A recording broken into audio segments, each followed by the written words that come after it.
JRD Tata का पूरा नाम जहांगीर रतनजी दादाभाई टाटा है, जिन्हें जेआरडी टाटा के नाम से अधिक जाना जाता है। 29 जुलाई 1904 को फ्रांस में जन्मे थे। उनके पिता का नाम फ्रेडरिक डशन था, जो भारतीय मूल के थे, और उनकी मां का नाम सूजी बरोजा था, जो एक फ्रेंच व्यक्ति थे। उनकी शिक्षा भारत और इंग्लैंड के स्कूलों में हुई और उन्होंने अपने उच्च शिक्षा को फ्रांस में प्राप्त किया। जेआरडी टाटा का जन्म फ्रांस के पेरिस शहर में हुआ था और उनके जन्म के वक्त पर उनके माता पिता अविवाहित थे। वे बचपन में वायुसेना के पायलट बनने का सपना देखते थे। जेआरडी टाटा का शौक कला और संगीत का था। वे पियानो बजाने में निपुण थे और कला के क्षेत्र में भी रुचि रखते थे। 1929 में उन्होंने भारत लौटकर टाटा समूह के नेतृत्व का कार्य संभाला। उन्होंने उद्यमिता और विकास के क्षेत्र में अपना समर्पण दिखाया। जेआरडी टाटा विभिन्न क्षेत्रों में नई पहचान बनाने में निरंतर रहे। उन्होंने विमान परिचय और तटस्थल परिवहन के क्षेत्र में योगदान किया और इंडियन एविएशन को उच्चतम ऊंचाइयों तक पहुंचाने का संकल्प लिया। उनका नेतृत्व और योजनाएं न केवल उद्योग क्षेत्र में बल्कि सामाजिक क्षेत्र में भी प्रेरणा स्रोत रहीं। उन्होंने शिक्षा, स्वास्थ्य और सामाजिक क्षेत्र में कई उपाय किए। जेआरडी टाटा को शिक्षा का महत्व समझने में विशेष रुचि थी और उन्होंने इस क्षेत्र में महत्वपूर्ण योगदान दिया। यह उनका विचार था कि शिक्षा ही एक व्यक्ति को उसके उच्च स्थान तक पहुंचने का मार्ग प्रशस्त करती है। उन्होंने अपने जीवन का अध्ययन भारत के अलावा भी विदेशों में किया था।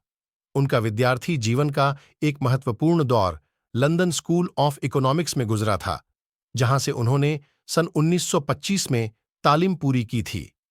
जेआरडी टाटा ने अपनी शिक्षा के दौरान अनेक क्षेत्रों में अध्ययन किया था। उन्होंने उच्चतर शिक्षा के विकास और तकनीकों पर विशेष ध्यान दिया था। उनका अध्ययन और अंतर्राष्ट्रीय अनुभव ने उन्हें नई विचारों से परिचित किया था, जो टाटा ग्रुप के विकास में महत्वपूर्ण सिद्ध हुए। उन्होंने अक्सर कहा था, शिक्षा एक व्यक्ति को उसकी अस्तित्व की सच्चाई से रूबरू कराती है और उसके गुणों को निखारने का अवसर प्रदान करती है। उन्होंने यह भी प्रस्तुत किया था कि शिक्षा के माध्यम से ही एक व्यक्ति समाज में अपनी जगह बना सकता है। उनकी प्रेरणा और उनकी विचारशील दृष्टि कौन स्वाक्षरित शिक्षा के प्रति उनके आदर्शों को अमल में लाने में मददगार रही। उन्होंने समाज में शिक्षा की महत्वपूर्ण भूमिका को समझा और उसके विकास के लिए अनेक संस्थानों की स्थापना की। इस प्रकार जेआरडी टाटा ने शिक्षा के क्षेत्र में महत्वपूर्ण योगदान किया और उसकी महत्वपूर्ण भूमिका को समाज में सुधारने का प्रयास किया। जेआरडी टाटा ने टाटा समूह को विकसित और विस्तारित करने में अपना योगदान दिया। उन्होंने भारतीय उद्योग को विश्वस्तरीय मंचों पर प्रस्तुत किया और उसे वैश्विक स्तर पर पहचान दिलाई। जेआरडी टाटा ने national institute of advanced studies (NIAS) को स्थापित किया था, जो विज्ञान और प्रौद्योगिकी के क्षेत्र में उत्कृष्टता को बढ़ावा देने के लिए काम करता है। जेआरडी टाटा अमीर होने के बावजूद एक सादगीपूर्ण और विनम्र जीवन जीते थे। उन्होंने विभिन्न अवस्थाओं और वातावरणों में अपनी शक्ति और दक्षता का सही उपयोग किया। वे व्यक्तिगत उदाहरण के रूप में एक आम और आदर्शनीय जीवन जीते थे। उनका आचरण सरल और विनम्र था और उन्होंने विभिन्न वर्गों के लोगों के साथ संगठित रहने का प्रयास किया।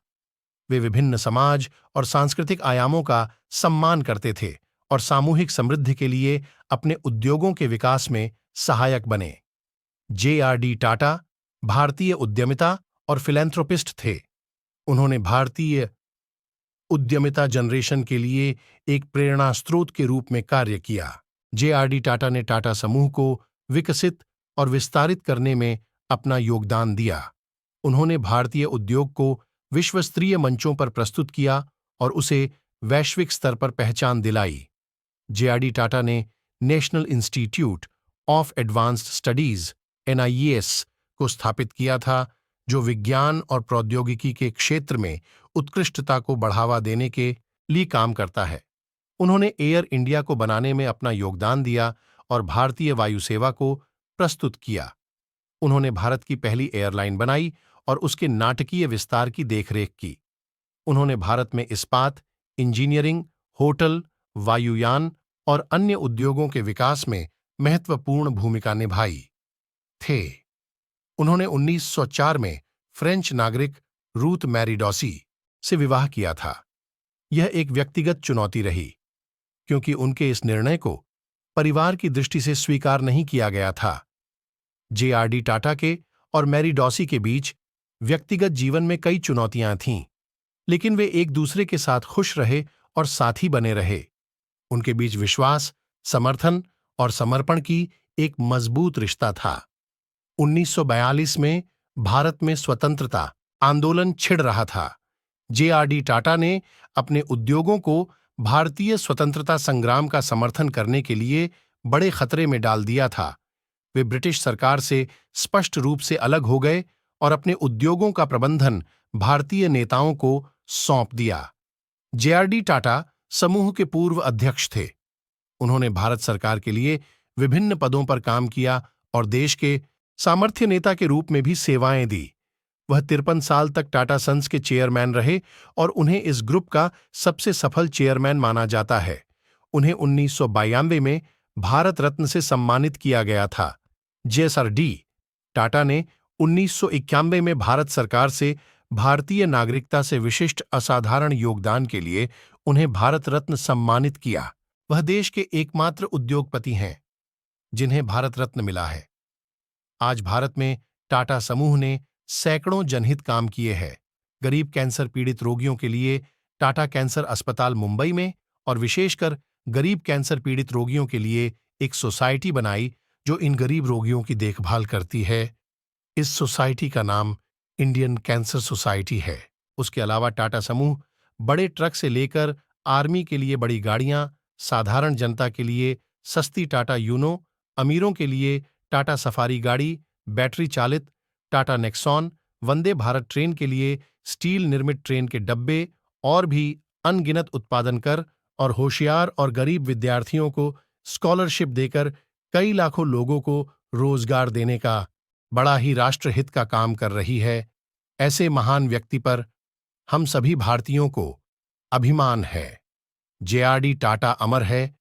हम भारतीय लोगों के दिलों में शत शत नमन।